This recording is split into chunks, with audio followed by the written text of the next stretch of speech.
কৃষ্ণ জয় গুৰু শংকৰ সৰ্বগু না কৰ জাকেৰি নাহিকে উপাম তুহাৰী চৰণে ৰেণু শতকোটি বাৰ এক কৰোহু প্ৰণাম বাৰ এক কৰোহু প্ৰণাম। কৃষ্ণ এক ভক্তিভৰা দৃশ্যৰ পান কৰাৰ বাবে এই মুহূৰ্তত আমি আহি উপস্থিত হৈছোঁ দেৰগাঁৱৰ উত্তৰ দলিজলীয়া গাঁৱত।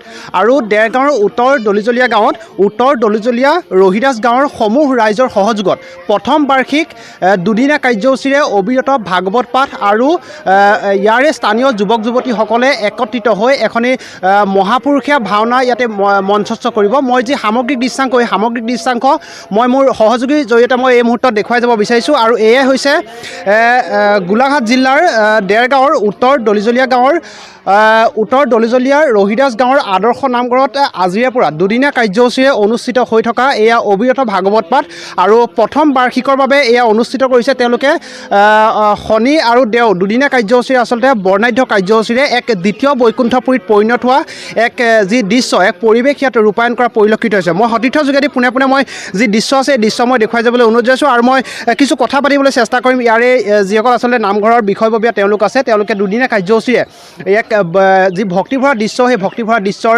মাজত বিলীন হ'ব বিচাৰিছে। মই স্বাগতম জনাইছোঁ আপোনাক।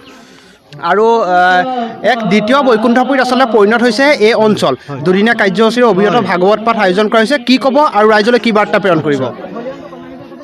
শ্ৰীমন্ত শংকৰ হৰি ভকতৰ জনাজন কল্পতৰু তাহান্ত বিনাই নাই নাই আমাৰ পৰমগুৰু হে চৈতন্য মহাপ্ৰভু ওম নমো বিষ্ণু ভগৱতে গোবিন্দাই নমো নমঃ। আজি আমি ৰহিদাস গাঁৱৰ ৰাইজে একত্ৰিত হৈ ৰাইজৰ সহযোগত আমি দুদিনীয়া কাৰ্যসূচীৰে অষ্টপ্ৰহৰ ভাগৱত পাঠ আৰু ব্যাখ্যা অনুষ্ঠান আয়োজন কৰিছোঁ। ইয়াত আমাৰ ওচৰ চুবুৰীয়া সমূহ ভক্তপ্ৰাণ ৰাইজে আমাক যথেষ্ট সহায় কৰিছে আৰু আমাক সং দিছে, আমাক উপদেশ দিছে। সেইখিনি মানি আমি ৰাইজৰ আশীষ লৈ এই কামত আগবাঢ়িছোঁ।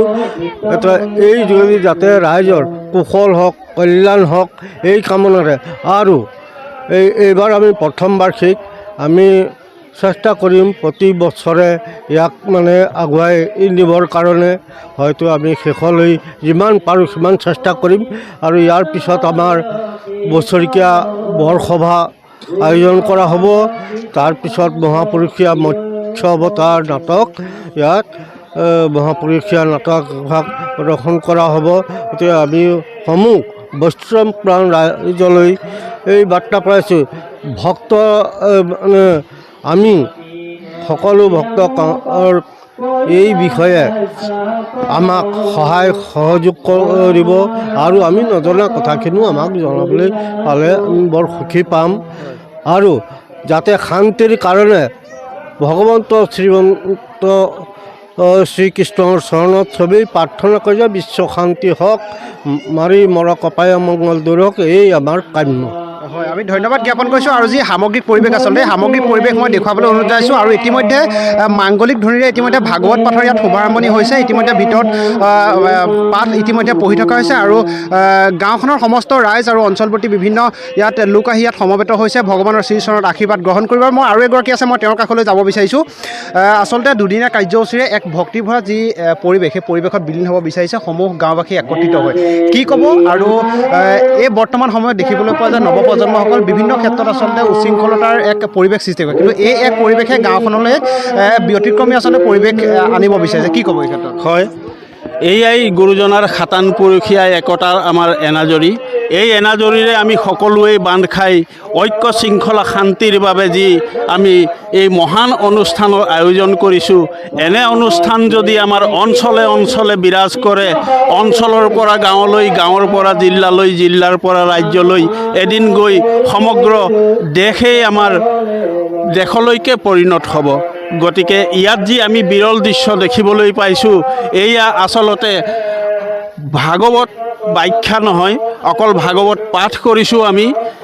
এই ভাগৱত আছিল বৈকুণ্ঠ ধামত যাক আমি বাণীৰে ক'ব খোজোঁ যে সত্যত আছিলে হৰি তেতাতে ৰাম ধনু ধৰি দাপৰতে নন্দৰ ঘৰে খাইলে মাখন চুৰি কৰি কলিৰ আৰম্ভকালে শোকমুখে আহি ভূমিত বইলা বিদিত গতিকে সেই শোকমুখে যেতিয়াৰ পৰা ভূমিত বিদিত হ'ল এই বৈকুণ্ঠৰ কল্পতৰু ভাগৱত এই ভাগৱত পাঠ কৰি অঞ্চলৰ পৰা আমি যি ঐক্য শৃংখলাৰ এনাজৰীৰ বাৰ্তা আমি সমগ্ৰ ৰাজ্যত দিব বিচাৰিছোঁ আৰু এই বাৰ্তা আপোনালোকৰ জৰিয়তেই ৰাজ্যবাসীয়ে জানক যে আমাৰ সকলোৰে সমন্বয়ৰ এনাজৰী এয়াই শ্ৰীমন্ত শংকৰ গুৰুজনাই দি থোৱা আমাৰ ঐক্য শৃংখলা শান্তিৰ এয়াই এক বিৰল দৃশ্য।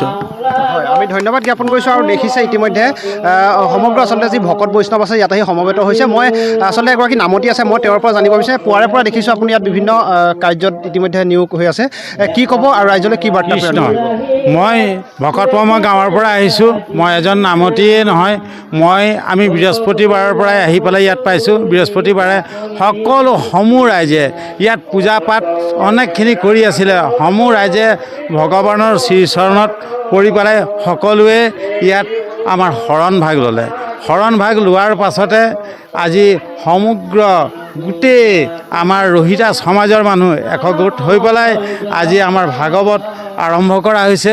এই ভাগৱত আৰম্ভ অষ্টপ্ৰহৰ ভাগৱত হৈছে প্ৰথম কাৰ্যসূচী আমি লৈছোঁ। তাৰ পাছৰ পৰা আমি হয়তো 7দিনীয়া ভাগৱত ইয়াত আমি আৰম্ভ কৰিম। সমূহ ৰহিদাস জাতি একতা হৈ সমূহ ৰাইজ সমূহীয়া হৈ পেলাই আমি এই ভাগৱত চৰ্চন কৰিবলৈ আমি আগবাঢ়িছোঁ। আৰু এই আগত এইখিনি মানুহ মনসা পূজা, কালী পূজা এনেকৈ ভাগত বিভাগ লৈ পেলাই তেওঁলোকে পূজা পাঠ কৰিছিলে। কিন্তু এতিয়া চব শংকৰদেৱৰ ৰীতি নীতি আদৰ্শ লৈ পেলাই ভগৱানৰ শ্ৰীচৰণত পৰি তেওঁলোকে এক হৰি নাম চৰ্চন কৰিব আৰু এক হৰি ভগৱানৰ শ্ৰীচৰণত পৰিছে। আমি বিৰাট আনন্দিত হৈছোঁ।